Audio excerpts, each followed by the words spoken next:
শরীফের বর্ণনায় হাদিস এসেছে, প্রখ্যাত সাহাবী হযরত আবু হুরায়রা রাদিয়াল্লাহু তাআলা আনহু বর্ণনা করেন। আবু হুরায়রা রাদিয়াল্লাহু তাআলা আনহু বলেন, সুইলা রাসূলুল্লাহ সাল্লাল্লাহু আলাইহি ওয়াসাল্লাম, আবু হুরায়রা বলেন, আমি রাসূলকে প্রশ্ন করলাম, আগে রাসূল, মানুষ বেশিরভাগ কি কারণে জাহান্নামী হবে? ক্বালা রাসূলুল্লাহ সাল্লাল্লাহু আলাইহি ওয়াসাল্লাম, আবু হুরায়রার প্রশ্নের জবাবে রাসূল বলেছেন, মানুষ দুইটা কারণে বেশিরভাগ জাহান্নামী হবে। নাম্বার 1 আল ফামু, অর্থাৎ এই মুখের কারণে। ঠিক কিনা? আমরা এই জবান দিয়ে, এই মুখ দিয়ে আল্লাহর জিকির করি, নামাজের মধ্যে সূরা কিরাত তেলাওয়াত করি, নামাজ থেকে যখন ফারেক হয়ে যায়, দোকানে যখন বসে যায়, এই মুখ দিয়ে আমরা মুহূর্তের ভিতরে মানুষের গীবত পর নিন্দা শুরু করে দেয়। ঠিক কিনা? এই জন্য রাসূল বলেছেন, আমার উম্মতের ভিতরে বেশিরভাগ মানুষ দুই কারণে জাহান্নামী হয়ে যাবে। এক নাম্বার হলো এই মুখের কারণে। এই মুখটা যদি তারা সুন্দরভাবে ব্যবহার করতে না পারে, যদি অপব্যবহার করে, এই একটা মুখ জাহান্নামে যাওয়ার জন্য যথেষ্ট হয়ে যাবে। ঠিক কিনা? এরপরে 2 নাম্বার হলো ওয়াল ফারাজ, লজ্জাস্থান। আমার আল্লাহ সুবহানাহু ওয়া তাআলা নর এবং নারী দুইজনকে একটা লজ্জাস্থান দিয়েছে। ঠিক কিনা? এই লজ্জাস্থানের কারণে বেশিরভাগ মানুষ জাহান্নামী হয়ে যাবে। এটা যদি হালাল ভাবে ব্যবহার করো, হালাল ভাবে ব্যবহার করার কারণে জান্নাত তোমার জন্য অপেক্ষমান হবে। আর যদি এই লজ্জাস্থানকে তুমি অপব্যবহার করো, স্বামীকে বাদ দিয়া পরকীয়ায় লিপ্ত হয়ে যাও, তুমি যদি স্বামীকে বাদ দিয়া পরপুরুষের সাথে জিনায় লিপ্ত হয়ে যাও, এই লজ্জাস্থান যদি অপব্যবহার করো, মনে রাখবা তোমার জন্য জান্নাত অপেক্ষমান নয়, জাহান্নাম তোমার জন্য অপেক্ষমান। ঠিক কিনা? 1 নম্বরে বলতে চাই তাকওয়া কি। তাকওয়া হলো মুমিনের একটি অন্যতম কোয়ালিটি। তাকওয়া হলো মুমিনের চরিত্রকে যে বিষয়টা পরিপূর্ণতা দেয়, এটাই হলো তাকওয়া। তার মানে হলো, যে ব্যক্তির ভিতরে তাকওয়া নাই, তার চরিত্রে কোনো ধরনের পরিপূর্ণতা নাই। ঠিক কিনা? তাকওয়াবিহীন চরিত্র কখনো পরিপূর্ণ চরিত্র হতে পারে না। চরিত্রবান যদি হতেই চান, তাকওয়ার গুরুত্ব অপরিসীম। এরপরে আমরা যে সব ইবাদতগুলি করি, নামাজ, রোজা, হজ, যাকাত ইত্যাদি, মহান রব্বুল আলামিনের দরবারে কবুল হওয়ার অন্যতম শর্ত হচ্ছে এই তাকওয়া। ঠিক কিনা? তাকওয়া ছাড়া নামাজ, রোজা, হজ, যাকাত কোনো কিছুই আল্লাহ রব্বুল আলামিনের দরবারে কবুল হয় না। আর তাকওয়া এমন একটি সাবজেক্ট, এমন একটি বিষয়, যে ব্যক্তি তাকওয়া অর্জন করে, ওই ব্যক্তি আমার আল্লাহর দরবারে ফেরেশতাদের তুলনায় অধিক মর্যাদাবান হয়ে যায়। বলি সুবহানাল্লাহ। তাকওয়া এমন একটি বিষয়, যে মানুষের ভিতরে তাকওয়া থাকবে না, ওই মানুষটি আল্লাহর দরবারে শয়তানের চাইতে নিকৃষ্ট হয়ে যায়। ঠিক কিনা? আপনার একটা প্রশ্ন আসতে পারে, মানুষ ফেরেশতাদের তুলনায় অধিক মর্যাদাবান হয় কিভাবে? প্রশ্ন আসতে পারে কিনা? অবশ্যই আসতে পারে। আমরা কোরআনের আলোচনা শুনেছি, আমার আল্লাহ সুবহানাহু ওয়া তাআলা আদম জাতিকে সৃষ্টি করার আগে ফেরেশতাদের সাথে পরামর্শ করলেন, ও ফেরেশতারা, আমি পৃথিবীর জমিনে আদম সন্তান পয়দা করতে চাই। ফেরেশতারা বললেন, ওগো আল্লাহ, আমরা তো আছি, তোমার ইবাদত বন্দেগী করি, মারামারি করি না, রাহাজানি করি না, লুটতরাজ করি না, মিথ্যা কথা বলি না, আবার নতুন করে একটা জাতি, আদম জাতি সৃষ্টির কি প্রয়োজন রয়েছে? ওগো আল্লাহ, আপনি আদম জাতি সৃষ্টি করবেন, তারা দুনিয়ায় গিয়ে মারামারি, রাহাজানি, মিথ্যা অপবাদ, লুটতরাজ চালাবে, তাদেরকে সৃষ্টি করার কোনো প্রয়োজন নাই। ঠিক কিনা? আমার আল্লাহর ইচ্ছা হলো আদম আলাইহিস সালাম, হাওয়া আলাইহাস সালামের মাধ্যমে আদমকে তিনি তৈরি করে দিলেন। সেখান থেকেই আজ পর্যন্ত পৃথিবীর আনাচে কানাচে মানব জাতির আগমন ঘটছে, ঠিক কিনা? ও মুসলমান, এই আদম জাতি, আদম সন্তান যখন এরকম তাফসীরুল কোরআন মাহফিলে একত্রিত হয়ে জামায়াত হয়ে যখন কোরআনের আলোচনাগুলি করে, আমার আল্লাহর মনে পড়ে যায় ফেরেশতাদের কথা। ফেরেশতাদেরকে বলে, ও ফেরেশতা, আমার বান্দারা তাফসীরুল কোরআন মাহফিলে একত্রিত হয়ে কি করতেছে? ফেরেশতারা বলে, আল্লাহ, তারা তোমার কোরআনের বাণীগুলি শ্রবণ করতেছে। ওগো আল্লাহ, তারা বিশ্বাস করে নিয়েছে তুমি একজন আল্লাহ আছো। ফেরেশতাদেরকে আল্লাহ প্রশ্ন করো, ফেরেশতারা, আমার বান্দারা আমি আল্লাহকে দেখেছে নাকি? ফেরেশতারা বলে, না না, দেখে নাই। তারা আমল করে কেন? সওয়াবের আশায়। সওয়াব চায় কেন? সওয়াবের বিনিময়ে জান্নাতে যাওয়ার আশায়। ফেরেশতাদেরকে আল্লাহ বলে, তারা জান্নাত দেখেছে নাকি? আম্মা ফেরেশতারা বলে, না না, তারা জান্নাতও দেখে নাই। তখন আমার আল্লাহ বলে, ও ফেরেশতারা, তোমরা আমাকে বাধা দিয়েছিলে, আদম সন্তান তৈরির দরকার নাই। জেনে রাখো, শুনে রাখো, যেই সব বান্দারা আমি আল্লাহকে না দেখে, আমার জান্নাত না দেখে, সওয়াবের আশায়, জান্নাতে যাওয়ার আশায় কোরআনের আলোচনাগুলি শুনছে, সওয়াবের কাজগুলি করছে, তারা যখন মৃত্যুবরণ করবে, সাথে সাথে জান্নাত আমি তাদেরকে দিয়ে দিব। সুবহানাল্লাহ, আল্লাহু আকবার। স্বাভাবিকভাবে আমরা আমাদের বন্ধু, আমার ভাই, আমার আত্মীয় স্বজনদের কাছে একটা গুরুত্বপূর্ণ, আমার কাছে যেটা সবচেয়ে বেশি গুরুত্বপূর্ণ, সেটা নিয়েই কিন্তু গর্ববোধ করি, ঠিক কিনা? আল্লাহর কাছে ফেরেশতাদের তুলনায় মানুষের মর্যাদা, গুরুত্ব বেশি। সেই জন্য আমার আল্লাহ ফেরেশতাদের কাছে এটা নিয়ে অহংকার করে, বলে সুবহানাল্লাহ। তাকওয়া হলো এমন একটা বিষয়, তাকওয়া যদি অর্জন করতে পারো, তাহলে তুমি ফেরেশতাদের তুলনায় আল্লাহর দরবারে অধিক মর্যাদাবান হয়ে যাবে। আবার এটার বিপরীত হলো, তাকওয়া যদি তোমার ভিতরে না থাকে, শয়তানের চাইতে নিকৃষ্ট তুমি আল্লাহর দরবারে হয়ে যাবে, ঠিক কি না? এই জন্য তাকওয়ার অবশ্যই প্রয়োজনীয়তা রয়েছে। তাকওয়ার অভাবে বিশ্বের মুসলমানরা আজ চারিত্রিক, নৈতিক, আত্মিক, সামাজিক, রাজনৈতিক, এক কথায় সকল সেক্টরে অধঃপতনের অতল তলদেশে নিপতিত হয়েছে, ঠিক কিনা?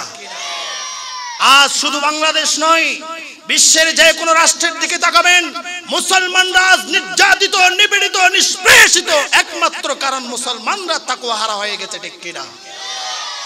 মুসলমানরা যেদিন থেকে তাকওয়া হারিয়ে ফেলেছে, সেদিন থেকেই কাফের, মুরতাদ, নাস্তিকদের কাছে নির্যাতিত, নিপীড়িত হতে শুরু করেছে, ঠিক কিনা?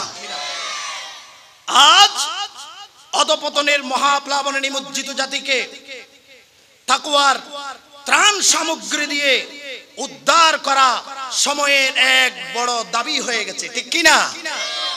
এই জন্য আমাকে আপনাকে অবশ্যই তাকওয়া সম্পর্কে জানতে হবে। তাকওয়া শব্দটি আরবি, এটা ওয়াকিউন শব্দ থেকে উৎপত্তি। এটার আমার বাংলাদেশে একটা অর্থ শুধু আমার আলেমরা, আমার উস্তাদরা, আলেম ওলামারা আম জনতাকে শুধুমাত্র একটা শব্দ শুনিয়ে যথেষ্ট মনে করে। তারা মনে করে তাকওয়া শব্দের অর্থ শুধু ক্ষুধাভীতি। তারা মনে করে কি তাকওয়া শব্দের অর্থ শুধু ক্ষুধাভীতি। আমি এই শব্দকে তাফসীর করে দেখলাম, এই শব্দের অর্থ ক্ষুধাভীতি এটা যথেষ্ট নয়। এখানে স্টেজে উপস্থিত আছেন, আমি যাদের ছাত্র হতে পারলে ধন্য মনে করতাম। সম্মানিত উপস্থিতি, তাকওয়া শব্দের অর্থ শুধু ক্ষুধাভীতি নয়, তাকওয়া শব্দের অর্থ হচ্ছে ভয় করা। তাকওয়া শব্দের অর্থ কি? ভয় করা। মাহফিলে এসেছি, শুধু শুনবো চলে যাব, এতে কোনো লাভ বা ফায়দা নাই। শুনতে হবে, আমলের উদ্দেশ্যে শুনতে হবে, এবং যা কিছু কোরআন হাদিস থেকে শুনবেন নিজের জীবনে বাস্তবায়ন করতে হবে, তবেই এই সময়ের মূল্য আপনি পাবেন, ঠিক কিনা? আল্লাহ সকলকে আমলের তৌফিক দান করুক, সকল বলে আমিন। তাকওয়া এক অর্থ হলো ভয় করা, নাম্বার 2 বিরত থাকা, নাম্বার 3 বেঁচে থাকা, নাম্বার 4 সাবধান থাকা, নাম্বার 5 সতর্ক হওয়া, নাম্বার 6 সজাগ থাকা, নাম্বার 7 পরহেজ করা। সুবহানাল্লাহ। আমরা এতদিন শুনেছি তাকওয়া শব্দের অর্থ শুধু একটা, ক্ষুধাভীতি, ঠিক কি না? আমি দেখলাম না, শুধু এই একটা অর্থ দিয়েই তাকওয়ার অর্থ যথেষ্ট নয়, অনেকগুলি অর্থ রয়েছে। এবার আসুন, আবিধানিক অর্থ আমরা জানলাম। তাকওয়া পারিভাষিকভাবে তাকওয়া কাহাকে বলে, তাকওয়ার ডেফিনেশনটা কি, তাকওয়ার সংজ্ঞাটা কি? তাকওয়ার ইসলামী শরীয়তের পরিভাষায় তাকওয়া বলা হয়, আল্লাহ রাব্বুল আলামিন, মহান রাব্বুল আলামিন যেসব বিষয়গুলিকে আমল করার জন্য নির্দেশ দিয়েছেন সেইগুলি আমল করা, আর যেগুলিকে বর্জন করার নির্দেশ দিয়েছেন সেগুলি বর্জন করার নামই হলো তাকওয়া। বলি সুবহানাল্লাহ। এরপরে তাকওয়ার সংজ্ঞা কি? এই সংজ্ঞা অনেক গবেষক, অনেক মুফতি, অনেক মুফাসসির সংজ্ঞায়িত করেছেন। তন্মধ্যে একটি সংজ্ঞা যথেষ্ট মনে করে আপনাদের জন্য আমি রেকর্ড করে নিয়ে এসেছি। সেই সংজ্ঞাটা দিয়েছেন শের খুদা আলী রাদিয়াল্লাহু তাআলা আনহু। সাহাবীদের নাম শুনলে বলতে হয় কি রাদিয়াল্লাহু তাআলা আনহু। শের খুদা আলী তাকওয়ার একটা ডেফিনেশন, একটা সংজ্ঞা তিনি দিয়েছেন। হযরত আলী রাদিয়াল্লাহু তাআলা আনহুকে প্রশ্ন করা হলো, ওগো আলী, তোমার কাছে জানতে চাই, আল্লাহর রাসূল তো তাকওয়ার কথা বলেছে, তাকওয়ার জিনিসটা কি? সাইয়েদনা আলী বললেন, আত-তাকওয়া হিয়া আল খাউফু মিনাল জালিল ওয়াল আমালু বিত-তানজিল ওয়াল কানাআতু বিল কলিল ওয়াল ইস্তি'দাদু লিয়াউমির রাহিল। সুবহানাল্লাহ। সাইয়েদনা আলী বলেন, তাকওয়া সংজ্ঞার ভিতরে চারটা বিষয় রয়েছে। এক নাম্বার আল খাউফু মিনাল জালিল, এক নাম্বার হলো মহামহিয়ান আল্লাহ সুবহানাহু ওয়া তাআলাকে ভয় করা। এক নাম্বার কি? মহামহিয়ান আল্লাহ সুবহানাহু ওয়া তাআলাকে ভয় করা। দুই নাম্বার হলো ওয়াল আমালু বিত-তানজিল, আল্লাহ সুবহানাহু ওয়া তাআলা যেটা নাজিল করেছেন অর্থাৎ মহাগ্রন্থ আল কোরআন অনুযায়ী আমল করা। এই সংজ্ঞার দিকে তাকালে বোঝা যায় বর্তমান সমাজে আমরা যারা মুসলমান দাবিদার, আমরা সম্পূর্ণ এই সংজ্ঞার বিপরীত, ঠিক কিনা? সাইয়েদনা আলী বললেন, তাকওয়াবান হতে চাও, কোরআন অনুযায়ী আমল করো। এখন তো আমরা নামাজ পড়ি, রোজা রাখি, হজ করি, যাকাত দিই, কিন্তু কোরআন অনুযায়ী আমল বিন্দু মাত্র করি না, ঠিক কিনা? কোরআন বলে মিথ্যা বলা যাবে না, কিন্তু আমরা কথায় কথায় মিথ্যা বলি, ঠিক কিনা? আছি চট্টগ্রাম, মোবাইলে বলছি আমি একটু ঢাকা আসছি, ঠিক কিনা? আছি আমেরিকা, বলছি আমি লন্ডন, কথায় কথায় মিথ্যা বলি। কোরআন বলেছে মিথ্যা বলা যাবে না, মিথ্যা বলা গুনাহে কবিরা, বড় গুনাহ, এটা করা যাবে না।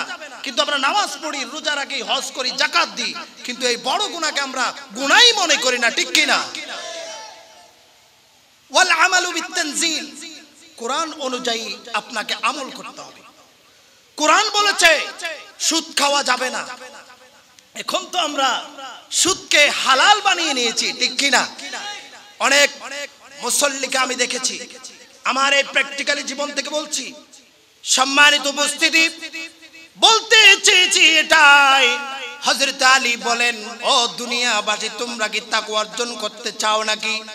তাকওয়া যদি অর্জন করতে চাও তাহলে কোরআন যেভাবে চলতে বলেছে সেইভাবে চলো, অর্থাৎ কোরআন অনুযায়ী আমল করো, তবেই তুমি তাকওয়াবান হতে পারবে।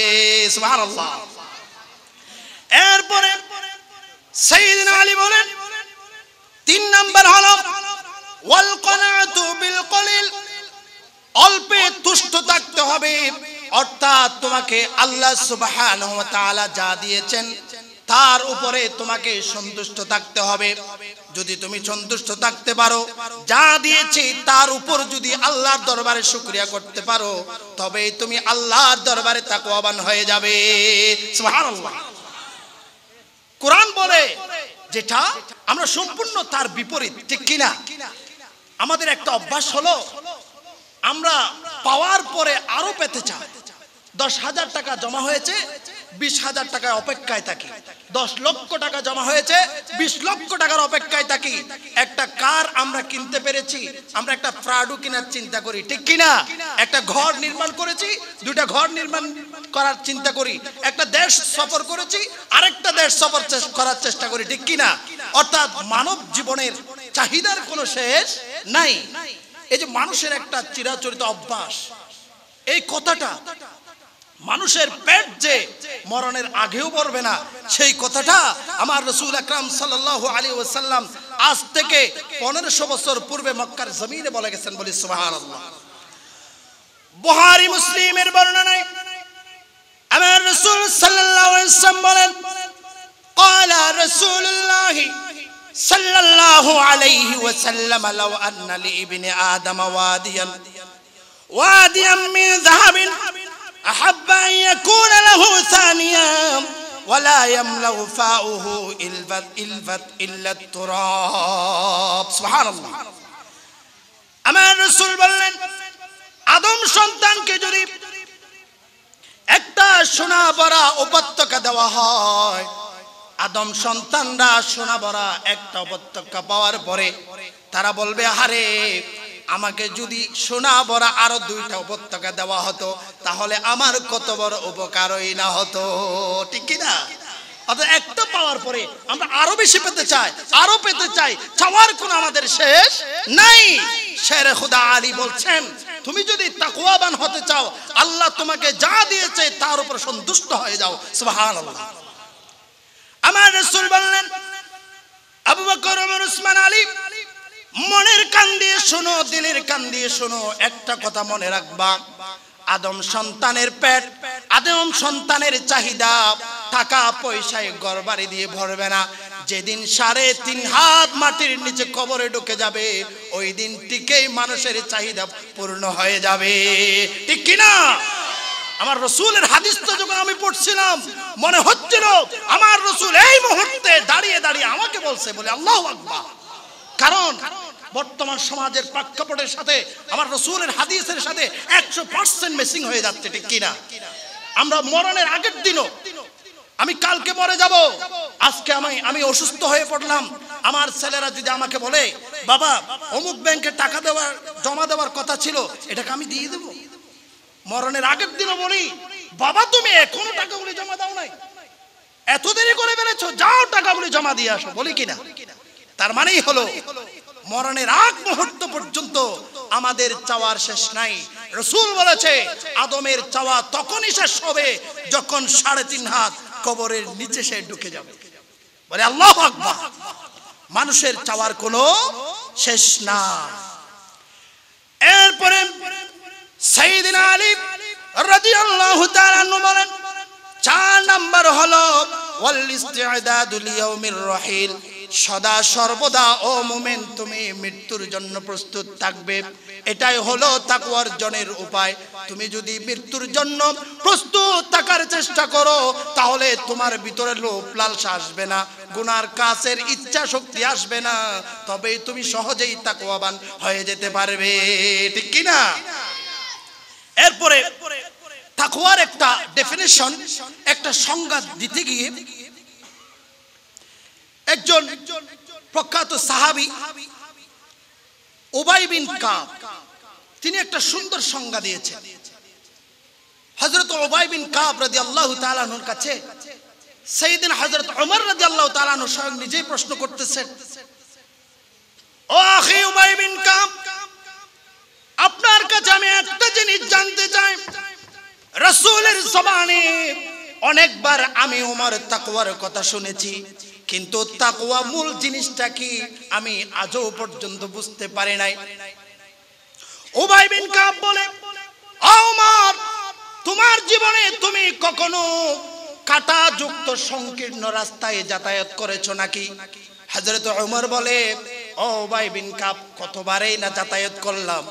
উবাই বিন কাব বলে, ওমর, কাঁটাযুক্ত সংকীর্ণ রাস্তায় যখন তুমি যাতায়াত করেছো, ওই সময় যাওয়ার সময় তুমি কিভাবে যাতায়াত করেছো? সাইয়েদনা ওমর বলে, কাঁটাযুক্ত রাস্তায় যাওয়ার সময় আমি আমার শরীরের জামাগুলি মুড়িয়ে নিলাম যাতে কাটার সাথে লেগে না যায়, এবং যাওয়ার সময় আস্তে আস্তে পা ফেললাম কাটাগুলি যেন আমার শরীরকে নষ্ট করে না দেয়। আল্লাহু আকবার। উবাই বিন কাব বলে, ওমর, এর চাইতে সুন্দর ডেফিনেশন, এর চাইতে সুন্দর সংজ্ঞা তাকওয়ার জন্য আর কি হতে পারে? তুমি যেই সোসাইটিতে বসবাস করতেছো, যেই সমাজে বসবাস করতেছো, এই সমাজের চতুর্পার্শ্বে গুনাহে ভরপুর। যেদিকে তাকাবে সেদিকেই তুমি গুনাহ দেখবে, গুনাহ দেখবে। গুনাহের কারণে তুমি গুনাহ করার জন্য প্রস্তুত হয়ে যাবে। কাঁটাযুক্ত রাস্তায় যেমন চতুর্দিকে রাস্তা, বর্তমান সমাজের চতুর্দিকে গুনাহে গুনাহে ভরপুর, ঠিক কিনা? ও মুসলমান, আমি যখন ঢাকায় গেলাম, আল্লাহ বলেছে কুল্লিল মুমিনিনা ইয়াগুদ্দু মিন আবসারিহিম। ও মুমিন, চোখকে তুমি নিম্নগামী করে রাখো। ঢাকার জমিনে যখন আমি প্রাইভেট কার থেকে নামলাম, নিচের দিকে চেয়ে চেয়ে যখন যাত্রা শুরু করলাম, দেখলাম নিচের দিকে তাকানোর কোনো ব্যবস্থা নাই। রাস্তায় রাস্তায় পেপার পত্রিকা পড়ে আছে, আর ওই পেপার পত্রিকার মধ্যে উলঙ্গ মেয়ে নায়িকাদের ছবি টাঙ্গানো আছে, ঠিক না? এমন কোন পেপার পত্রিকা বাংলার জমিনে নাই উলঙ্গ মেয়েদের ছবিবিহীন, ঠিক কিনা? প্রত্যেকটা পেপার পত্রিকায় একটা বিনোদন নামের একটা পেজ থাকে যেখানে উলঙ্গ মেয়েদের ছবি, ঠিক কিনা? নিচের দিকে যখন কিছু দূর পর পর উলঙ্গ মেয়েদের ছবি দেখতে পেলাম, আমি চিন্তা করলাম, না রে, সামনের দিকে তাকাবো। সামনের দিকে তাকিয়ে দেখি না না, নিচের দিকে ছবি দেখলাম, সামনে তো আরো বেশি খারাপ। না না, ডান দিকে তাকালাম, দেখলাম তার চাইতে আরো বেশি খারাপ। বাম দিকে তাকালাম, তার দিকে আরো বেশি খারাপ অবস্থা। চিন্তা করলাম, নিচের দিকেও নয়, ডান দিকেও নয়, বাম দিকেও নয়, সামনের দিকেও নয়, কোন মতে উপর দিকে তাকিয়ে তাকিয়ে রাস্তাটা পার হব। দেখলাম উপর দিকে যখন দেখলাম, ঢাকার জমিনের 7 তলা 10 তলা বিল্ডিং এর উপর উলঙ্গ মেয়েরা প্রত্যেকটা মানুষের দিকে টাটা দিচ্ছে, ঠিক কিনা? তার মানে হলো বর্তমান সোসাইটি, বর্তমান রাষ্ট্র, বর্তমান দেশের অবস্থা এমন হয়েছে, তুমি যদি হাজার চেষ্টা করো গুনাহ করবে না, তারপরেও কেন যেন তোমাকে গুনায় লিপ্ত হতে হচ্ছে, ঠিক কিনা? চতুর্দিকে কাঁটাযুক্ত রাস্তা, সংকীর্ণ পথ, তুমি যদি হাজার চেষ্টা করো তারপরেও কাঁটা তোমার গায়ে লেগে যাবে। উবাই বিন কাব বলে, ওমর, গুনাহ থেকে যদি বাঁচতে চাও, সংকীর্ণ রাস্তায় তুমি যেভাবে চলাচল করেছো, তদ্রুপ দুনিয়ার সমাজে রাষ্ট্রে তোমাকে তদ্রুপ সেইভাবে যাতায়াত করতে হবে। আল্লাহু আকবার। এরপর একজন ইসলামী গবেষক একটা উক্তি দিয়েছেন, তাকওয়া কাকে বলে, তাকওয়ার ডেফিনেশন কি, একটা উক্তি দিয়েছেন। ইয়াজউদ্দিন সিরাজি, যিনি উক্তিটি উপস্থাপন করেছেন, তার নাম হলো ইয়াজউদ্দিন সিরাজি। তিনি বললেন, তাকওয়ার একটা সংজ্ঞা, একটা ডেফিনেশন আমি বের করেছি। তাকওয়া যদি অর্জন করতে চাও, তুমি কখনো পাপ যত ছোটই হোক না কেন সেটা তুমি করতে পারবে না। সওয়াবের কাজ যত ছোটই হোক না কেন সেটা তুমি ছাড়তে পারবে না। এই দুটো কাজ যদি করতে পারো, তাকওয়া তোমার অন্তরে গ্রথিত হয়ে যাবে, বলি সুবহানাল্লাহ। এরপরে আমাকে আপনাকে জানতে হবে তাকওয়ার গুরুত্বটা কি, তাকওয়া কেন অর্জন করতে হবে, এটা জানার প্রয়োজন আছে কিনা? অবশ্যই আছে। আমরা চাই ইহকালে সফল কাম হতে, ঠিক কিনা? আমরা চাই পরকালে সফল কাম হতে, আমরা চাই সফলতার সফলতা। আল্লাহ বলছেন, সফল কাম হতে চাও, ইহকাল পরকাল দুই কালেই সফল কাম হতে চাও, তাহলে তুমি তাকওয়াবান হয়ে যাও, বলি সুবহানাল্লাহ। মহাগ্রন্থ আল কোরআনকে প্রশ্ন করলাম, ও কোরআন, তাকওয়া কেন অর্জন করতে হবে আমাকে একটু বলবে কি? মহাগ্রন্থ আল কোরআনের 5 নম্বর সূরা, সূরা মাইদার 35 নং আয়াত আমাকে বলে দিল, ইয়া আইয়ুহাল্লাযীনা আমানুত্তাকুল্লাহ ওয়াবতাগু ইলাইহিল ওয়াসিলাতা ওয়াজাহিদু ফি সাবিলিহি লাআল্লাকুম তুফলিহুন। বলে আল্লাহু আকবার। কুরআন বলে, ও ঈমানদারেরা, তোমরা আল্লাহকে ভয় করো, অর্থাৎ তাকওয়া অর্জন করো। ওয়াবতাগু ইলাইহিল ওয়াসিলা, একটা ওসিলা তোমরা তালাশ করো। ওয়াজাহিদু ফি সাবিলিহি, আল্লাহর পথে চেষ্টা প্রচেষ্টা সাধনা চালাও, তবেই তুমি লাআল্লাকুম তুফলিহুন, সফলকাম হতে পারবে। সুবহানাল্লাহ। এই আয়াত আমাকে আপনাকে শিক্ষা দিল, আমরা যেহেতু সফলকাম হতে চাই, সফলকাম যদি হতেই চাই তাহলে তাকওয়া অর্জন করতে হবে। তাকওয়া ছাড়া আপনার সফলতা হওয়ার কোনো সুযোগ নাই। এরপরে হাদিসের দিকে লক্ষ্য করলাম, কোরআন থেকে একটা উত্তর আমরা পেলাম। এবার হাদিসকে প্রশ্ন করলাম যে, ও হাদিস, তাকওয়া কেন অর্জন করতে হবে আমাকে একটু বোঝাতে পারবে কি? তিরমিজি শরীফের বর্ণনায় হাদিস এসেছে, প্রখ্যাত সাহাবী হযরত আবু হুরায়রা রাদিয়াল্লাহু তাআলা আনহু বর্ণনা করেন। আবু হুরায়রা রাদিয়াল্লাহু তাআলা আনহু বলেন, সুইলা রাসূলুল্লাহ সাল্লাল্লাহু আলাইহি ওয়াসাল্লাম, আবু হুরায়রা বলেন, আমি রাসূলকে প্রশ্ন করলাম, আগে রাসূল, মানুষ বেশিরভাগ কি কারণে জাহান্নামী হবে? ক্বালা রাসূলুল্লাহ সাল্লাল্লাহু আলাইহি ওয়াসাল্লাম, আবু হুরায়রার প্রশ্নের জবাবে রাসূল বলেছেন, মানুষ দুইটা কারণে বেশিরভাগ জাহান্নামে হবে। নাম্বার 1 আল ফামু, অর্থাৎ এই মুখের কারণে। ঠিক কিনা? আমরা এই জবান দিয়ে, এই মুখ দিয়ে আল্লাহর জিকির করি, নামাজের মধ্যে সূরা কেরাত তেলাওয়াত করি, নামাজ থেকে যখন ফারেক হয়ে যায়, দোকানে যখন বসে যায়, এই মুখ দিয়ে আমরা মুহূর্তের ভিতরে মানুষের গীবত পর নিন্দা শুরু করে দেয়। ঠিক কি না? এই জন্য রাসূল বলেছেন, আমার উম্মতের ভিতরে বেশিরভাগ মানুষ দুই কারণে জাহান্নামী হয়ে যাবে। এক নাম্বার হলো এই মুখের কারণে। এই মুখটা যদি তারা সুন্দরভাবে ব্যবহার করতে না পারে, যদি অপব্যবহার করে, এই একটা মুখ জাহান্নামে যাওয়ার জন্য যথেষ্ট হয়ে যাবে। ঠিক কি না? এরপরে 2 নাম্বার হলো ওয়াল ফারাজ, লজ্জাস্থান। আমার আল্লাহ সুবহানাহু ওয়া তাআলা নর এবং নারী দুইজনকে একটা লজ্জাস্থান দিয়েছে। ঠিক কিনা? এই লজ্জাস্থানের কারণে বেশিরভাগ মানুষ জাহান্নামী হয়ে যাবে। এটা যদি হালাল ভাবে ব্যবহার করো, হালাল ভাবে ব্যবহার করার কারণে জান্নাত তোমার জন্য অপেক্ষমান হবে। আর যদি এই লজ্জাস্থানকে তুমি অপব্যবহার করো, স্বামীকে বাদ দিয়া পরকীয়ায় লিপ্ত হয়ে যাও, তুমি যদি স্বামীকে বাদ দিয়া পরপুরুষের সাথে জিনায় লিপ্ত হয়ে যাও, এই লজ্জাস্থান যদি অপব্যবহার করো, মনে রাখবা তোমার জন্য জান্নাত অপেক্ষমান নয়, জাহান্নাম তোমার জন্য অপেক্ষমান। ঠিক কি না? হযরত আবু হুরায়রা বলেন, সুইলা রাসূলুল্লাহ মা আকসারু মা ইদখুলুল জান্নাহ, ওগো রাসূল, আমার জানতে ইচ্ছে হলো বেশিরভাগ মানুষ কি কারণে জান্নাতি হবে? ক্বালা রাসূলুল্লাহ সাল্লাল্লাহু আলাইহি ওয়াসাল্লাম, রাসূল বলেন, ও আবু হুরায়রা, আমার উম্মতের ভিতরে মানুষ বেশিরভাগ দুইটা কারণে জান্নাতি হয়ে যাবে। একটা কারণ হলো তাকওয়াল্লাহ, বলে আল্লাহু আকবার। একটা কারণ হলো আল্লাহর ভয়, তাকওয়াল্লাহ, তাকওয়ার কারণে মানুষ বেশিরভাগ জান্নাতি হবে।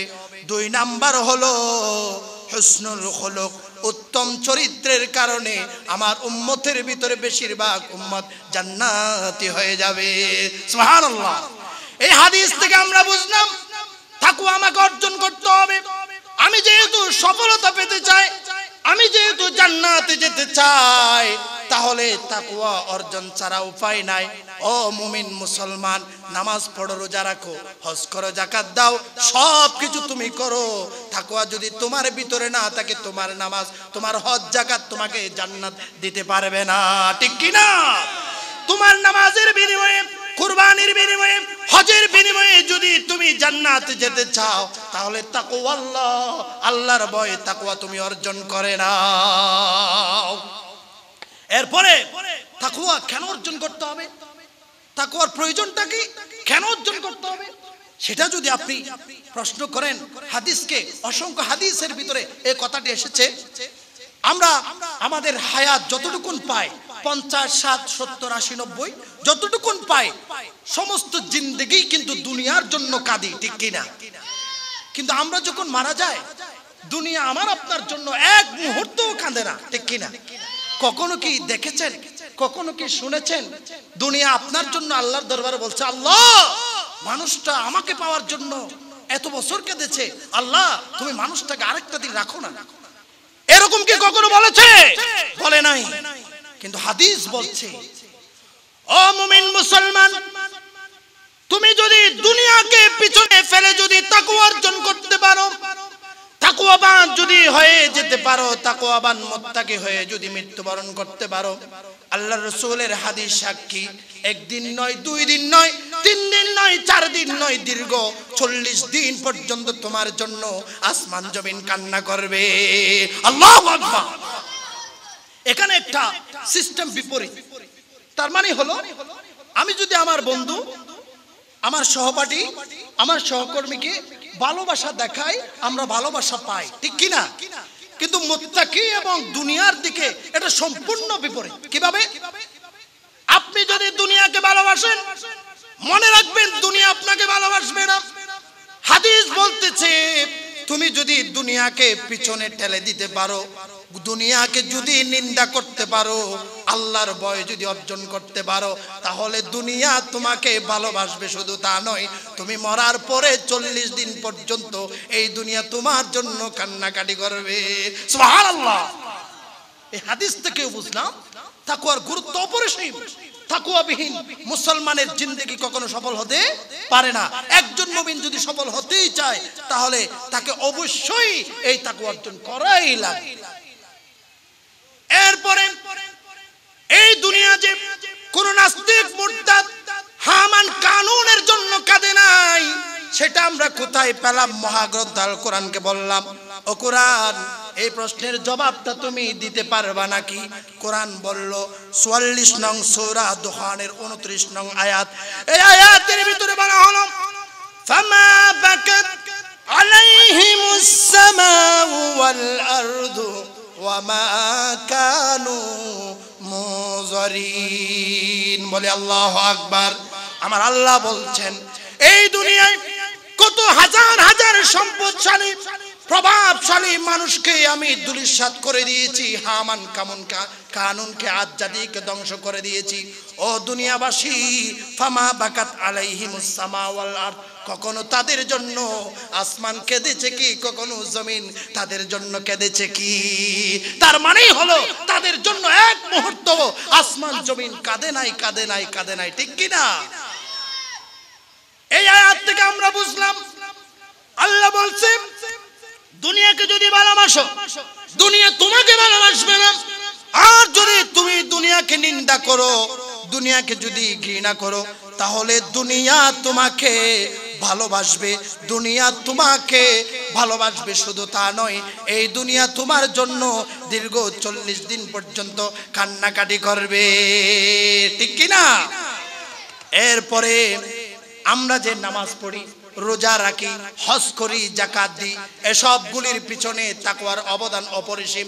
তাকওয়া নাই, নামাজ আল্লাহর দরবারে কবুল হয় না।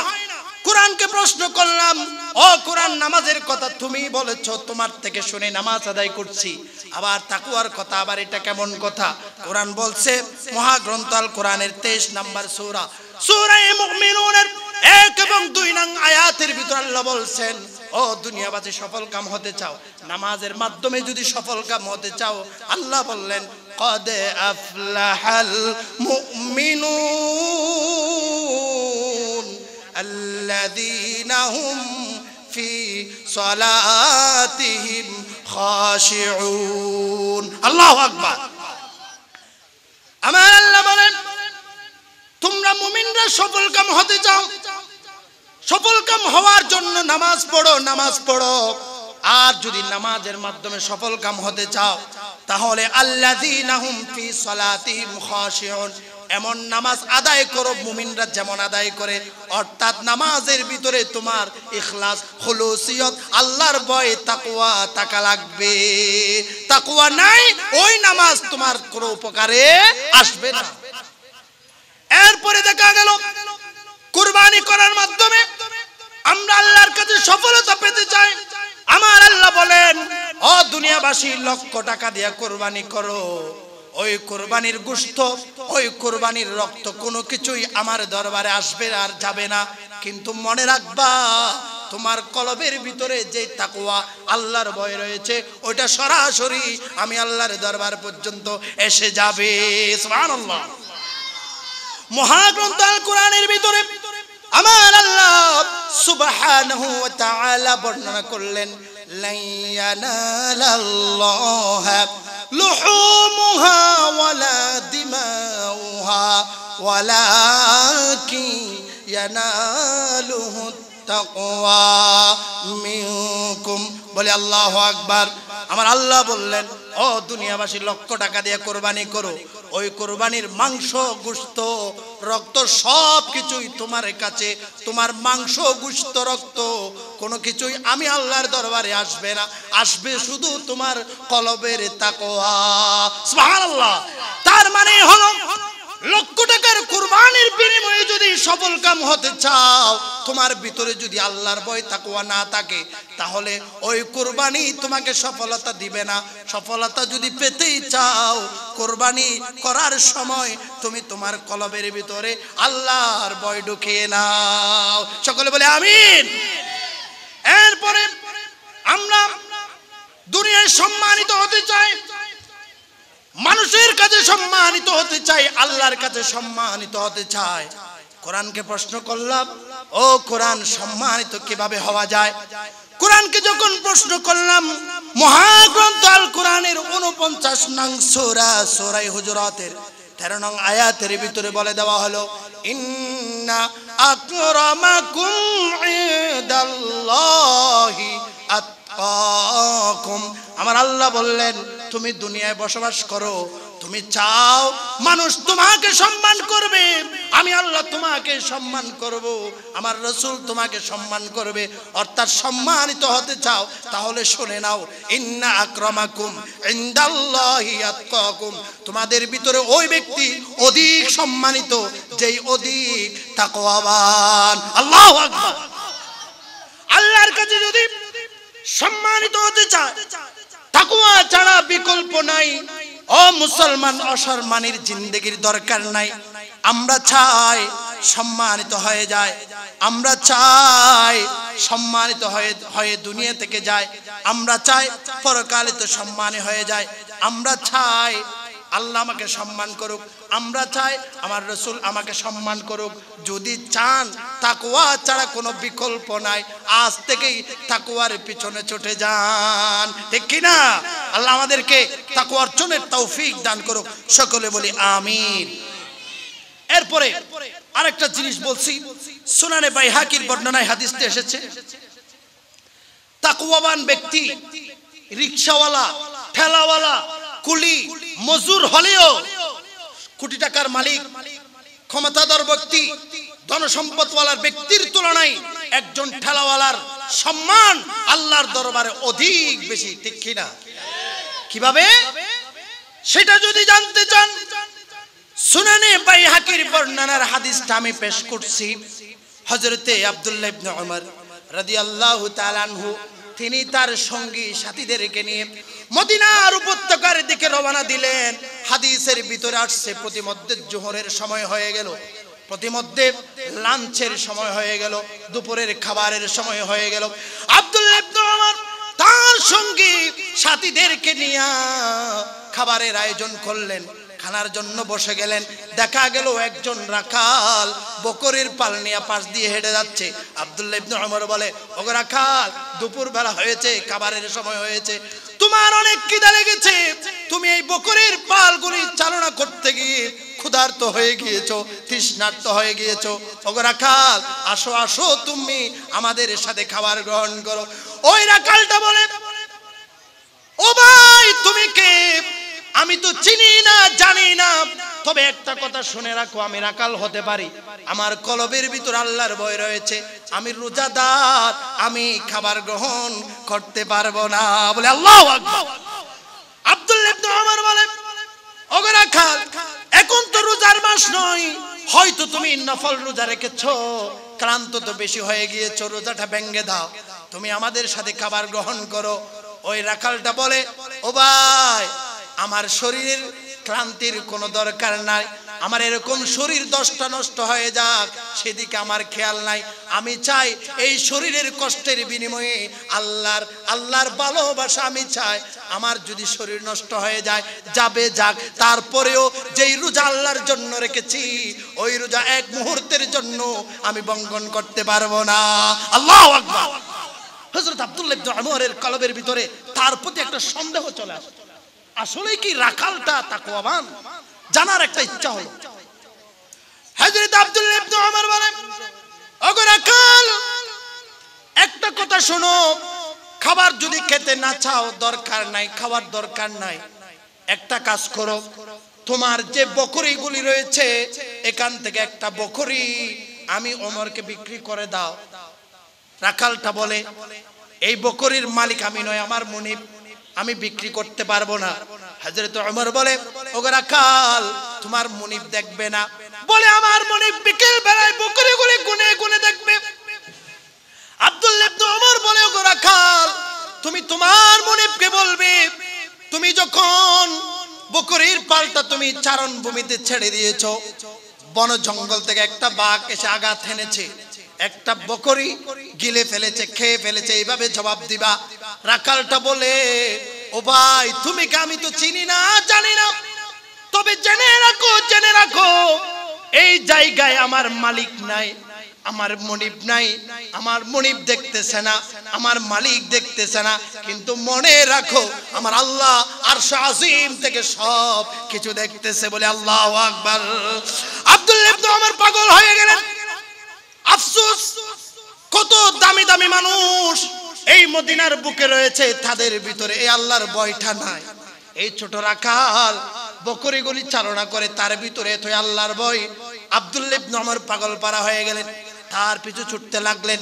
যেতে যেতে যেতে যেতে ওই রাখালটার সাথে তার মুনিবের ঘরে ঢুকে গেলেন। মুনিবকে গিয়ে বললেন, ওগো মালিক, আমি তোমার বকরির পালটা ক্রয় করতে চাই, তুমি বিক্রি করবে নাকি?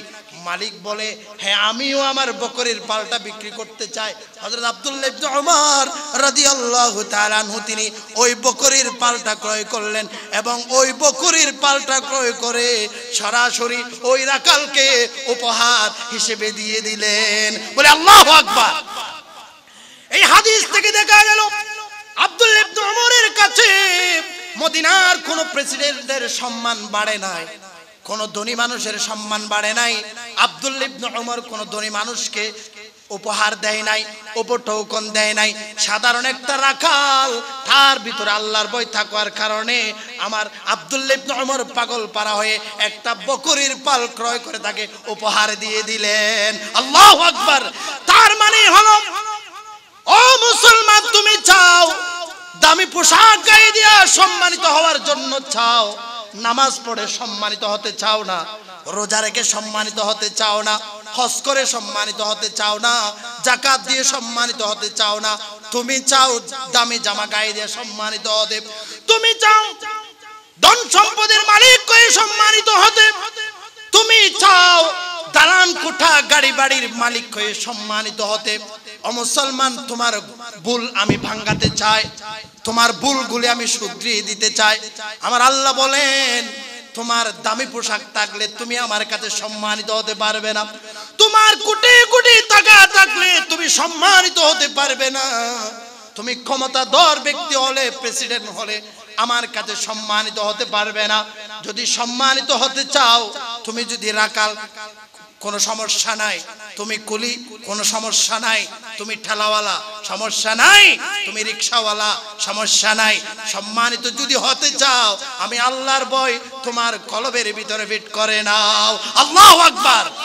তার মানে হলো, ও মুমিন মুসলমান, সম্মানিত যদি হতে চাও, তাহলে তুমি আল্লাহর ভয় কলবের ভিতরে ফিট করে নাও। তাহলে তোমার যদি টাকা না থাকে সমস্যা নাই, পয়সা না থাকে সমস্যা নাই, ভাঙা ঘরে বসবাস করো তাতেও সমস্যা নাই, গাড়ি বাড়ি নাই রিকশায় চড়ো সমস্যা নাই, শীতের মধ্যে কম্বল নাই ঠান্ডার ভিতরে রাত যাপন করো তাতেও সমস্যা নাই। মনে রাখবা কোটি টাকার মালিক, ধন দৌলতের মালিক, প্রেসিডেন্টের তুলনায় তোমার সম্মান আল্লাহর দরবারে আরো অধিক বেশি হয়ে যাবে। সুবহানাল্লাহ। এর থেকেও বুঝলাম তাকওয়া এটা ভেরি ভেরি ইম্পর্টেন্ট, অনেক গুরুত্বপূর্ণ একটা বিষয়। মুমিনের জীবন তাকওয়াবিহীন, তাকওয়া ছাড়া কখনো সফল হতে পারে না। এরপর আমার আল্লাহ বললেন তোমাকে অনেক রাস্তা, অনেক দূর পথ পাড়ি দিতে হবে, তোমার সঞ্চয়ের প্রয়োজন আছে। আমরা সাধারণভাবে চট্টগ্রামে যাওয়ার জন্য রওনা হলে, ঢাকা যাওয়ার জন্য রওনা হলে আমরা পথে খাওয়ার জন্য পর্যাপ্ত পরিমাণ টাকা সংগ্রহ করে নিয়ে যায়, ঠিক কিনা? খাবারগুলি সংগ্রহ করে নিয়ে যায়। ও মুমিন মুসলমান, সাধারণ তুমি এখান থেকে ঢাকা যাবে, কত কিছু ব্যবস্থা তুমি করে নিচ্ছ, কিন্তু মরণের পর অদূর রাস্তা তোমাকে বাড়ি দিতে হবে। এর জন্য তুমি কি সংগ্রহ করছো?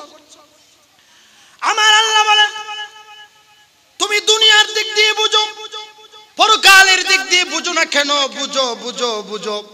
দুনিয়ার তুলনায় তোমার সঞ্চয়ের প্রয়োজন হয়, তদ্রূপ মরণের পরেও তোমার সঞ্চয়ের প্রয়োজন হবে। তুমি পাথেয় সংগ্রহ করো। তুমি যদি পাথেয় সংগ্রহ করতে চাও, কি পাথেয় সংগ্রহ করবে?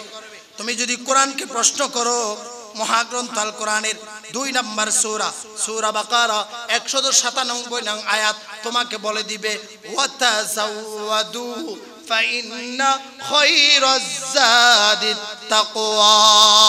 বলে আল্লাহু আকবার। মহাগ্রন্থ আল কোরআন তোমাকে বলে অদূর পথ, অদূর রাস্তা তোমাকে পাড়ি দিতে হবে, হাসর নসর পাড়ি দিতে হবে, কবর জিন্দেগি পাড়ি দিতে হবে। অদূর রাস্তা পাড়ি দেওয়ার পরে তুমি জান্নাত খুঁজে পাবে। এই অদূর রাস্তা পাড়ি দেওয়ার জন্য তোমার পাথেয়র প্রয়োজন হবে। পাথেয় যদি সংগ্রহ করতে চাও, তাকওয়া হবে তোমার জন্য উত্তম পাথেয়। সুবহানাল্লাহ। এই আয়াত থেকে বুঝলাম তাকওয়া ছাড়া কোনো সফলতা দুনিয়াতেও নাই, মরণের পরেও নাই, ঠিক কিনা? লাস্ট পয়েন্ট, শেষ কথা হলো তাকওয়া এমন একটা বিষয়, আল্লাহ তাআলা দুনিয়া থেকে যাওয়ার আগে একটা নির্দেশ, একটা ফরমান, একটা আইন তিনি জারি করে দিচ্ছেন। কিভাবে? মহাগ্রন্থ আল কোরআনের 3 নম্বর সূরা, সূরা আলে ইমরানের 102 নম্বর আয়াত। আয়াতের ভিতরে আল্লাহ সুবহানাহু ওয়া তাআলা বলছেন ইয়া আইয়ুহাল্লাযীনা আমানুত্তাকুল্লাহ হাক্কা তুকাতিহি ওয়া লা তামুতুন্না ইল্লা ওয়া আনতুম মুসলিমুন। বলে আল্লাহু আকবার। আমার আল্লাহ বলেন ও দুনিয়াবাসী, কবর জগতে একদিন চলে আসতে হবে। এই অন্ধকার কবরে যদি সুখে শান্তিতে থাকতে চাও, তাহলে তুমি ইয়া আইয়ুহাল্লাযীনা আমানুত্তাকুল্লাহ, ও ঈমানদারেরা আমি আল্লাহকে ভয় করো, হাক্কা তুকাতিহি, যেভাবে ভয় করা দরকার। এই আয়াতের তাফসীর করতে গেলে ঘন্টার পর ঘন্টা চলে যাবে। আমার সময়, আমার মালাকুল মউত হাজির হয়ে যাচ্ছে, সেদিকে আমি যাচ্ছি না, সংক্ষেপেই বলে দিচ্ছি। হাক্কা তুকাতিহি, আল্লাহ বলছেন যেভাবে ভয় করা দরকার সেইভাবে ভয় করো।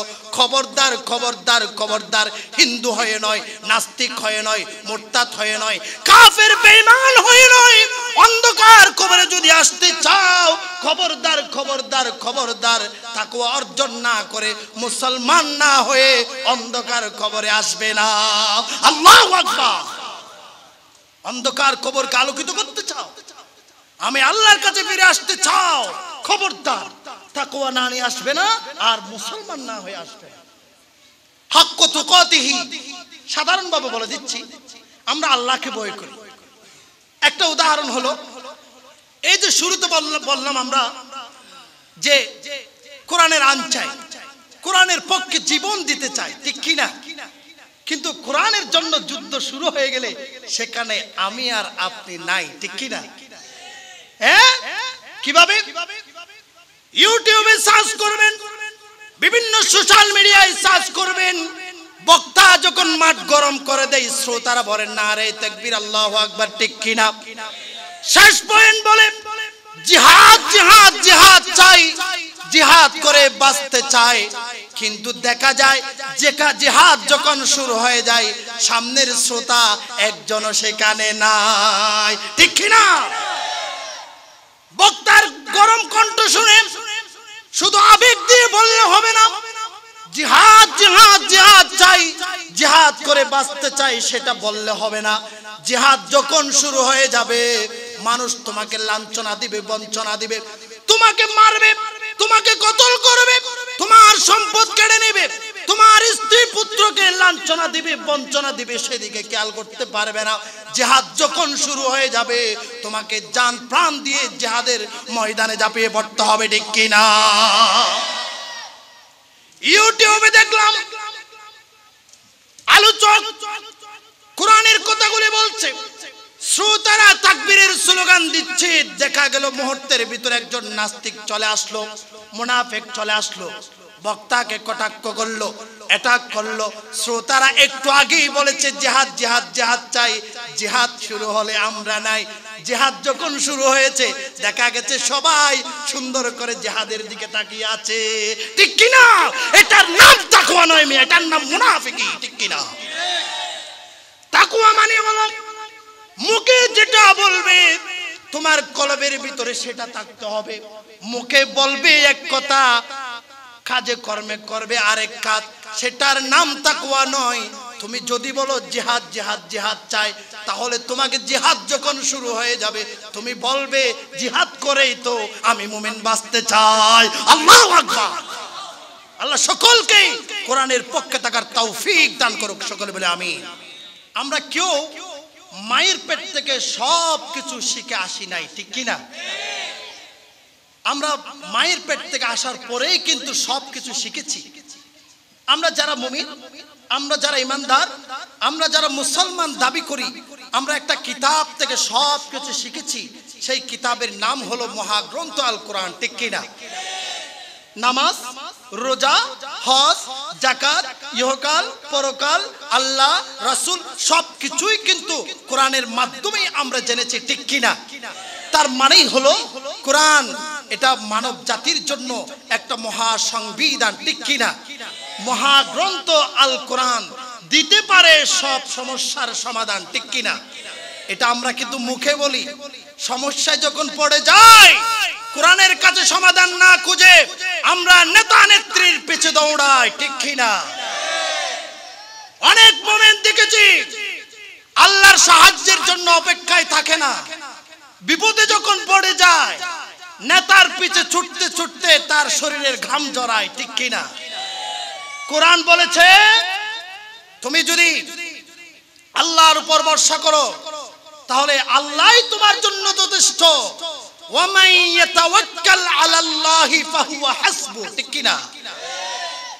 এই কথা কোরআন আমাকে বলেছে। তুমি যদি আল্লাহর উপর তাওয়াক্কুল করো, আল্লাহকে যদি ভয় করো, তাকওয়া যদি অর্জন করো, তোমার কলবের ভিতরে যদি আল্লাহর ভয় রাখো, তাহলে সব সময় তোমার উপর আসবে বিপদ, আসবে মুসিবত, তোমার উপর আসবে নির্যাতন, আসবে জুলুম, আসবে নিপীড়ন, সব কিছুতেই তোমাকে সবর করতে হবে আল্লাহর উপর। টিকন করতে চাই, উপায়ের প্রয়োজন আছে কিনা? অবশ্যই আছে। শেষ পয়েন্টের দিকে যাচ্ছি। তাকওয়া যদি অর্জন করতে চান, আমার এই ক্ষুদ্র রিসার্চে আমি তেমন কোনো গবেষক নই, তারপরেও এই অল্প সময়ে অল্প হায়াতে জিন্দেগিতে আল্লাহ আমাকে যতটুকু সুযোগ দিয়েছেন কোরআন হাদিস রিসার্চ করার, তন্মধ্যে আমি তাকওয়া অর্জনের ক্ষুদ্র রিসার্চের ভিতরে 5টা উপায় বের করেছি। কয়টি? 5টি। কয়টি? 5টি। এক নাম্বার হলো গোপনে প্রকাশ্যে সব সময় আল্লাহকে ভয় করতে হবে। কাকে? আল্লাহ। আপনি যদি গোপনে প্রকাশ্যে আল্লাহকে ভয় করতে পারেন তাহলে আপনি তাকওয়ার অধিকারী হতে পারবেন, ঠিক কি না? এখন গোপনে আবার প্রকাশ্যে মানে কি? তার মানে হলো প্রকাশ্যে মানে দিবালোকে, জনসম্মুখে মানুষ দেখতেছে। আমরা অনেক সময় ভদ্রতামি দেখাই মানুষ দেখলে, ঠিক কি না? মানুষ না দেখলে তখন আমরা ঠিকই অভদ্র হয়ে যাই, ঠিক কি না? তুমি যদি তাকওয়াবান হতে চাও, গোপনে প্রকাশ্যে সব সময় তোমাকে আল্লাহর ভয় তোমার কলবের ভিতর রাখতে হবে। যদি রাখতে পারো সহজেই তুমি তাকওয়াবান হতে পারো। কারণ আল্লাহ সুবহানাহু ওয়া তাআলা গোপনে, প্রকাশ্যে, আঁধারে, দিনে সব সময় দেখেন কে? আল্লাহ। শুনেন কে? আল্লাহ। আমার আল্লাহ বলেন, ইন্নাল্লাহা কানা সামিআম বাসীরা, নিশ্চয় আমার আল্লাহ সব কিছু শোনেন, সব কিছু দেখেন। আমরাও দেখি, আল্লাহও দেখে। আমরাও শুনি, আল্লাহও শুনে। পার্থক্য আছে কিনা? আছে। আমাদের দেখার একটা সীমাবদ্ধতা রয়েছে। তার মানে আমরা একটা সীমা পর্যন্ত দেখি, তার বাইরে দেখি না, ঠিক কিনা?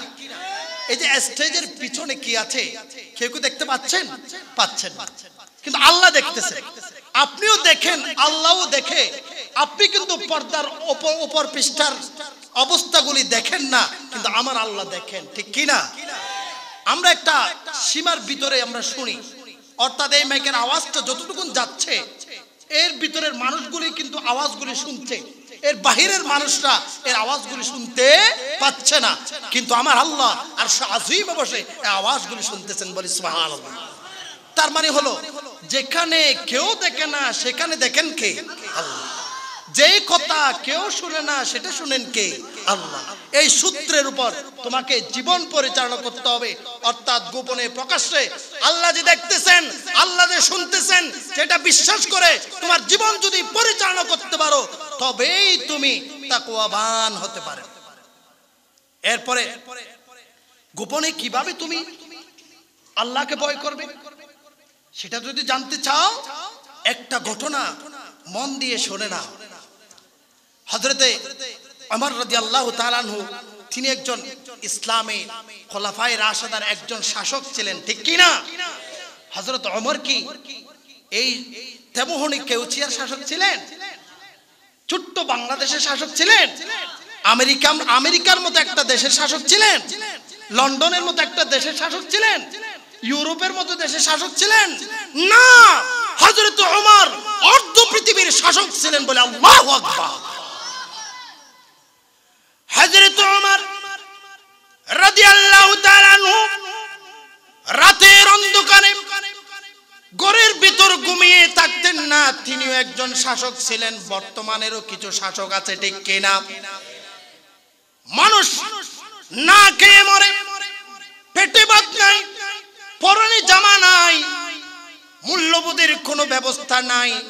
আমার নেতা নেত্রীরা নাকে তেল দিয়ে রাতের বেলায় 7 তলা 10 তলায় এসি রুমে ঘুমায়, কিন্তু খোলাফায়ে রাশিদার একজন আপনার অর্ধ পৃথিবীর শাসন করতে হযরত ওমর, তিনি যখন রাতের গভীর হতেন, ঘরের ভিতরে ঘুমিয়ে থাকতেন না, তিনি বের হয়ে জনগণের অবস্থা উপলব্ধি করতেন। আল্লাহু আকবার। কিতাবের ভিতরে এসেছে হযরত ওমর রাদিয়াল্লাহু তাআলা আনহু রাতের গভীর হলো, তাহাজ্জুদের সময় হলো, তাহাজ্জুদ নামাজ আদায় করলেন, ফজরের আজান হবে। তিনি চিন্তা করলেন আমি একটু এলাকায় গিয়ে দেখি এলাকার কোন মানুষ কোন দুঃখ কষ্টে আছে কিনা। হযরত ওমর বলেন, আমি দেখলাম একটা ঘরের ভিতর থেকে গুনগুন গুনগুন আওয়াজ বের হচ্ছে, শব্দ বের হচ্ছে। আমি ওমর চিন্তা করলাম ওই ঘরের কানায় গিয়ে একটু শোনা যাক। এত রাত্রে, গভীর রাত্রে কিসের আওয়াজ হচ্ছে? মনে হয় ঘরের ভিতরে কোন ধরনের বিপদ হয়েছে মনে হয়। আমি ওমর শাসন করতে থাকতে যদি কোন মানুষ কষ্ট পায়, আমার মনে হয় আমি আল্লাহকে জবাব দিতে পারবো না, একটু গিয়ে দেখা দরকার। হযরত ওমর দেরি করলেন না, ওই ঘরের পিছনে গিয়ে কান লাগিয়ে দিলেন। কান লাগার পরে শুনছেন একজন মহিলা রাতের অন্ধকারে গাবি থেকে দুধ দোহন করলেন। তার মেয়ে ঘুমন্ত অবস্থায় মেয়েকে বললেন, ও গো মা, তুমি ঘুম থেকে উঠো, একটু এদিকে আসো। মেয়ে বলে, মা গো, এত রাত্রে তুমি আমার ঘুমটা ভেঙে দিচ্ছ কেন? মা বলে, মেয়ে গো, আজকে রাতের অন্ধকারে গাভীর দুধ দহন করেছি, দুধগুলি বাজারে নিয়ে যেতে হবে। তবে দুঃখের বিষয় হলো এই অল্প দুধ বিক্রি করে যে টাকাগুলি পাবো, এই টাকা দিয়ে আমার সংসার চলবে না। ও গো মেয়ে, তুমি ঘুম থেকে উঠে যাও, কিছু পানির ব্যবস্থা করো, এই দুধের সাথে যদি পানি মিশাইয়া যদি বেশি করে বিক্রি করতে পারি, বেশি টাকা ইনকাম হবে, সংসারটা সুখে চলবে। মেয়েটা বলে, মা তুমি কি জানো বর্তমান আরব কান্ট্রি মদিনার প্রেসিডেন্ট, বর্তমান যিনি দায়িত্বশীল মসজিদে নববীর যিনি ইমাম সাইয়্যিদিনা হযরত ওমর রাদিয়াল্লাহু তাআলা আনহু, তিনি ফরমান জারি করেছে, আমার রাজ্যে আমার শাসনকৃত দেশের ভিতরে কোন মানুষ খাদ্যদ্রব্যের ভিতরে কোন ধরনের ভেজাল মেশাতে পারবে না। এই ফরমান তিনি জারি করেছে। ওগো মা তুমি কি সেটা জানো নাকি? খাদ্যদ্রব্যে ভেজাল মিশানো আমার বাঙালির যেন স্বভাবে পরিণত হয়েছে, ঠিক কিনা? ভেজালবিহীন কোনো কিছুই যেন কোনো দোকানেই পাওয়া যায় না, ঠিক কিনা? আর আমাদের অবস্থা এমন হয়েছে, ফরমালিন খেতে খেতে এমন অবস্থা হয়েছে, ফরমালিন যুক্ত ফল ফ্রুট না খেলেই আমরা অসুস্থ হয়ে যাচ্ছি, ঠিক কিনা? আগের সময়ে ফরমালিন যুক্ত খাবার খেলেই অসুস্থ হতাম, আর ফরমালিন খেতে খেতে এমন অবস্থা হয়েছে এখন ফরমালিন না খেলেই অসুস্থ হয়ে যায়, ঠিক কিনা?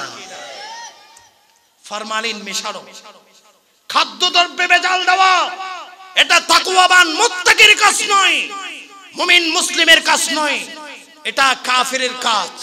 একজন মুমিন একজন মুত্তাকি কখনো খাদ্যদ্রব্যে ভেজাল মিশাতে পারে না, ঠিক কিনা? মেয়ে বলে, মা তুমি কি জানো হযরত ওমর বলেছে খাদ্যদ্রব্যে ভেজাল মিশানো যাবে না। মা জবাব দিল, ওগো মেয়ে তোমার খলিফা হযরত ওমর তো এখন এখানে নাই, রাতের আধার গভীর রাতে হযরত ওমর ঘরে ঘুমায়, কিন্তু তখন ওমর কোথায়? তার ঘরের বাইরে কথাগুলি শুনতেছেন। মা বলে, ওমর তো এখানে নাই, ওমর তো দেখতে পাচ্ছে না। ওগো মেয়ে আমি যেটাই বলছি সেটাই শোনো, পানি নিয়ে আসো, দুধের মধ্যে মিশ্রিত করে দাও। মেয়েটা বলে, মা একটা কথা শোনো, মনের কান দিয়া শোনো, দিলের কান দিয়া শোনো, এই মদিনা রাষ্ট্রের প্রেসিডেন্ট হযরত ওমর না দেখলে কি হবে? আমার আল্লাহ সুবহানাহু ওয়া তাআলা দেখেন এবং শুনেন, রাতে হোক এবং দিনে হোক, সর্বাবস্থায় আমার আল্লাহ সবকিছু দেখেন। আল্লাহু আকবার। হযরত ওমর না দেখলে কি হয়েছে? গোপনে তুমি পানি মিশাতে চাও, ওগো মা গোপনে হোক প্রকাশ্য হোক আমি গুনাহ করতে চাই না। আল্লাহু আকবার। এটাই হলো গোপনে আল্লাহকে ভয় করা। সুবহানাল্লাহ। মদিনার প্রেসিডেন্ট হযরত ওমর রাদিয়াল্লাহু তাআলা আনহু খুশি হয়ে গেলেন। ওই মেয়েটার উপর এমন খুশি হলেন, তিনি এর পরের দিন ঘটক পাঠিয়ে দিলেন নিজের ছেলের জন্য ওই মেয়েটাকে পুত্রবধূ বানাতে। আল্লাহু আকবার। ইতিহাস খুলে দেখলাম হযরত ওমর ঘটক পাঠিয়ে দিলেন, ওই মেয়েটাকে নিজের পুত্রের জন্য পুত্রবধূ বানিয়ে নিলেন। আমার আল্লাহ মহিলাটা তাকওয়াবান হওয়ার কারণে তার গর্ভের ভিতরে একজন খলিফা পয়দা করে দিয়েছেন। আল্লাহু আকবার। আমরা সকলে কিন্তু চার খলিফার নাম জানি, হযরত আবু বকর, হযরত ওমর, হযরত উসমান, হযরত আলী রাদিয়াল্লাহু তাআলা আনহু। আমরা কিন্তু পঞ্চম খলিফার নাম আমরা অনেকেই জানি না, ঠিক কি না? ইসলামে পঞ্চম খলিফার নাম হলো ওমর ইবনে আব্দুল আজিজ, ঠিক কি না? কিতাবের ভিতরে দেখলাম ইতিহাস সাক্ষী, যে মেয়েটা দুধের ভিতরে ভেজাল মিশাতে দেয় নাই, ইসলামের পঞ্চম খলিফা ওমর ইবনে আব্দুল আজিজের মা হয়ে গেলেন ওই তাকওয়াবান মহিলা। আল্লাহু আকবার। তার মানে হলো আমরা সকলেই চাই সচ্চরিত্রের অধিকারী সন্তান সন্ততি, কিন্তু যখন বিয়ে করতে যাই তাকওয়াবান মেয়ে আমরা দেখি না। আমরা দেখি আধুনিকতা কোন মেয়ের ভিতরে রয়েছে, সেই মেয়েটা পুত্রবধূ বানাতে চায়, এমনকি নিজেও বিয়ে করতে চায়, ঠিক কিনা?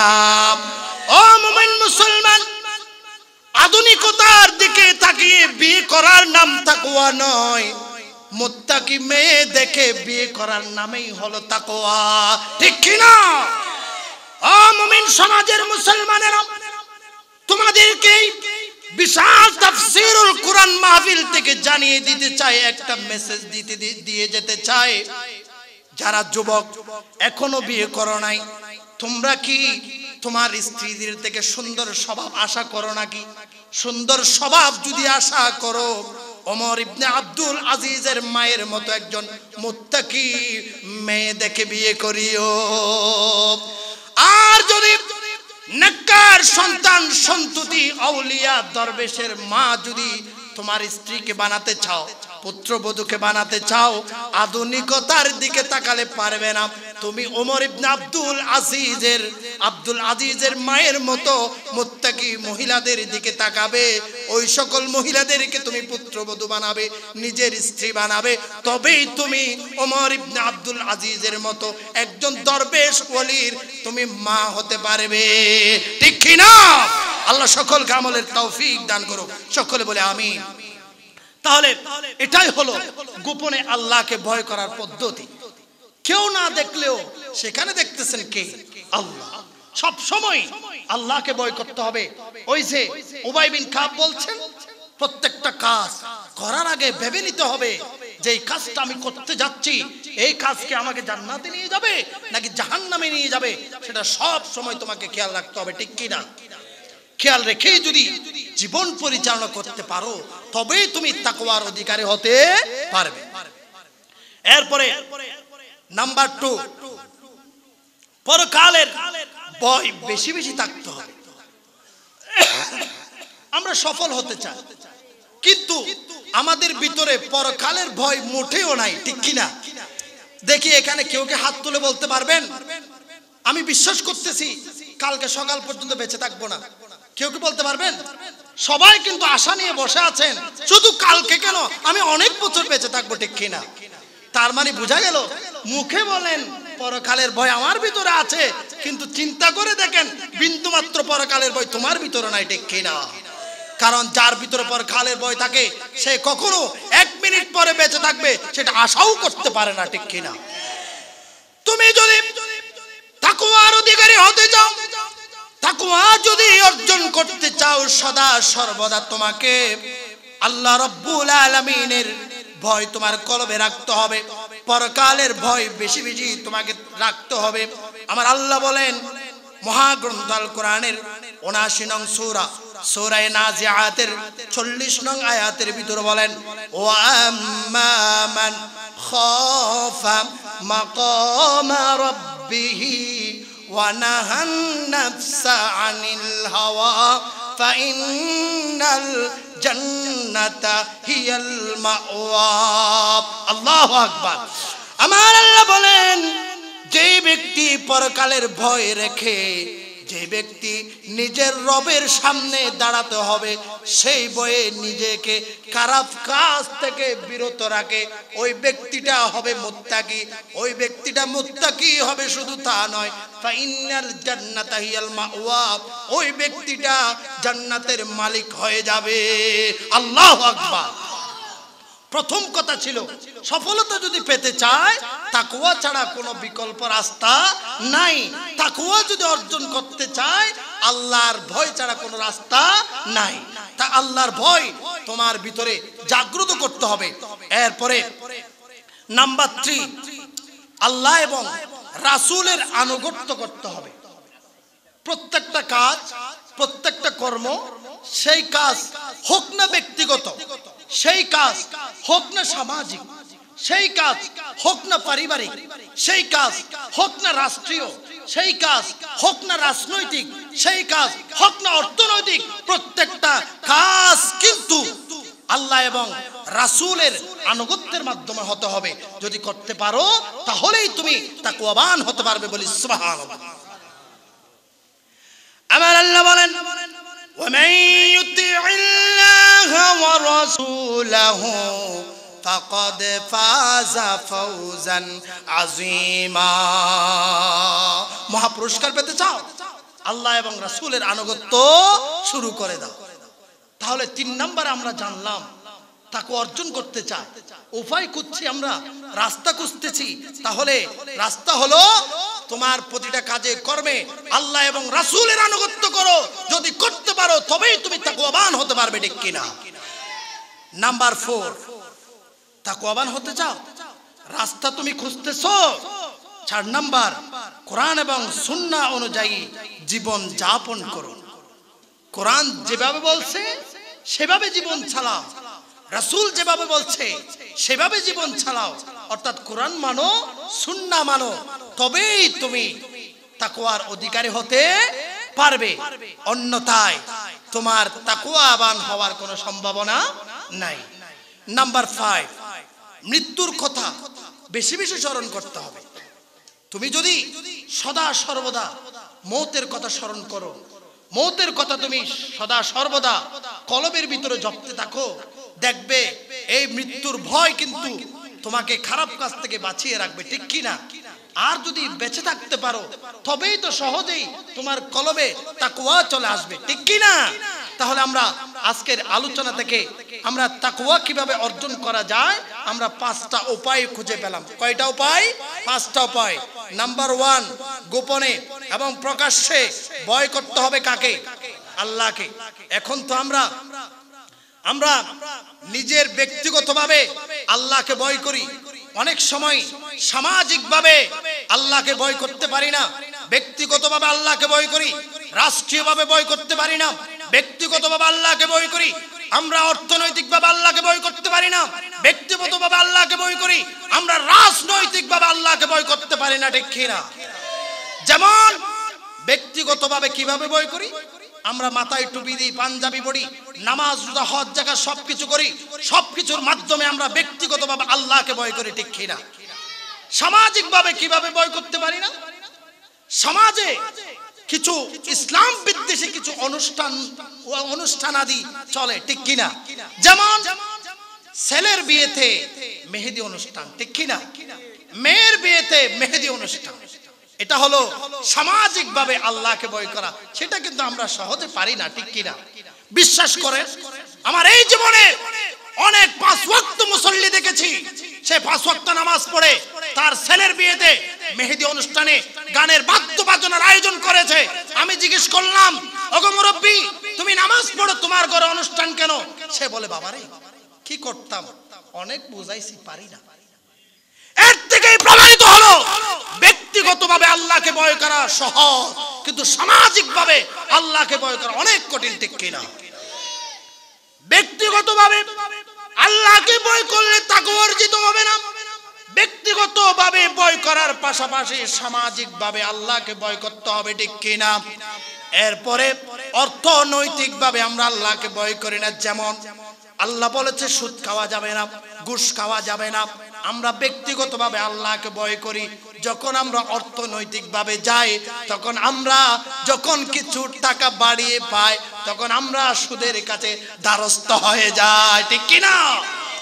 কেউ যদি উপকার করার বিনিময়ে কিছু টাকা দেয়, ঘুষ দেয়, পক্ষে কথা বলা, আল্লাহকে ভয় করা সহজ, কিন্তু রাষ্ট্রীয়ভাবে আল্লাহকে ভয় করা সহজ নয়, ঠিক কিনা? তুমি যে দেশে বসবাস করো ওই দেশে কোরআন বিরোধী আইন পাশ হবে, অনেক আইন বাস্তবায়িত হবে, পর্দার বিরুদ্ধে আইন বাস্তবায়ন হবে, নারীর বিরুদ্ধে বাস্তবায়ন হবে। কোরআন নারীকে যতটুকু অধিকার দিয়েছে, রাষ্ট্র বলবে ওই অধিকারগুলো যথেষ্ট হয় নাই, নারী পুরুষ সমান বানাতে চায়। এভাবে কোরআন বিরোধী তারা কিছু সংবিধান করবে। ওই সময় তোমাকে আল্লাহকে ভয় করে ওই সংবিধানকে বর্জন করতে হবে, ঠিক কিনা? জানাতে চাই মুসলমান, দুনিয়ায় এসেছি একা, যাব একা। আসার সময় এসেছি একা, যাওয়ার সময়ও যাব একা। আমার কোনো নেতা নেত্রী, কোনো দল বল কেউ আমার সঙ্গে যাবে না, সকলেই একাকার অন্ধকার কবরে ঢুকাইয়া দিবে। এই জন্য তোমাকে ব্যক্তিগত পর্যায়ে আল্লাহকে যেভাবে ভয় করবে, রাজনৈতিক পর্যায়েও তোমাকে সেইভাবে ভয় করতে হবে, রাষ্ট্রীয় পর্যায়েও তদ্রূপ আল্লাহকে ভয় করতে হবে। রাষ্ট্রের কিছু নাস্তিক মুরতাদরা কোরআন বিরোধী সংবিধান বাস্তবায়ন করবে, আইন পাশ করবে। তুমি যদি আল্লাহর তাকওয়া অর্জন করতে চাও, ভয় যদি তোমার কলবে পয়দা করতে চাও, যদি মুমিন হতে চাও, ওই রাষ্ট্রের বিরোধিতা তোমাকে করতে হবে, ঠিক কি না? এরপরে রাজনৈতিক কিভাবে আমরা রাজনৈতিকের যদি তাকাই, অনেক প্রার্থী আমাদের সমাজে হয়, ঠিক কি না? নৌকার প্রার্থী, পাল্লার প্রার্থী, দানের শীষ, অমুক তমুক অনেক প্রার্থী হয়, ঠিক কি না? ভোট দিতে গিয়ে ভোট দিবেন কোন প্রতীকে, সেই দিকেও কিন্তু আপনাকে খেয়াল রাখতে হবে, ঠিক কি না? ভোট দেওয়ার সময়ও কাকে ভয় করতে হবে? আল্লাহকে। কাকে ভয় করতে হবে? আল্লাহকে। দেখতে হবে কোন মানুষটা, অর্থাৎ কোন প্রতীকে ভোট দিলে পরে সমাজে, দেশে, রাষ্ট্রে কোরআনের আইন বাস্তবায়ন হবে, ওই প্রতীকের দিকে তাকিয়ে, ওই প্রার্থীর দিকে তাকিয়ে ভোট দিতে হবে, ঠিক কি না? 500 টাকার বিনিময়ে ভোট বিক্রি করে দিতে পারবে না। 1000 টাকার বিনিময়ে, লক্ষ টাকার বিনিময়ে একজনের অধিকার, এক প্রার্থীর ভোট তুমি আরেক প্রার্থীকে তুলে দিতে পারবে না, ঠিক কি না? মুসলমান, ব্যক্তিগত পর্যায়ে আল্লাহকে ভয় করা সহজ, কিন্তু রাজনৈতিক, রাষ্ট্রীয়, সামাজিক ভাবে আল্লাহকে ভয় করা ততটুকু সহজ নয়। শেষ কথা হলো, তুমি যদি তাকওয়া অর্জন করতে চাও, শুধু ব্যক্তিগত পর্যায়ে আল্লাহকে ভয় করলে চলবে না, চলবে না। পারিবারিক পর্যায়ে আল্লাহকে ভয় করতে হবে, সামাজিক পর্যায়ে আল্লাহকে ভয় করতে হবে, রাষ্ট্রীয় পর্যায়ে আল্লাহকে ভয় করতে হবে, রাজনৈতিক পর্যায়ে ভয় করতে হবে, অর্থনৈতিক পর্যায়ে ভয় করতে হবে। চতুর পর্যায়ে যদি তুমি আল্লাহকে ভয় করতে পারো, তবেই তুমি তাকওয়ার অধিকারী হতে পারবে, ঠিক কিনা মুসলমান? আল্লাহ সকলকে আমলের তৌফিক দান করুক, সকলে বলে আমিন।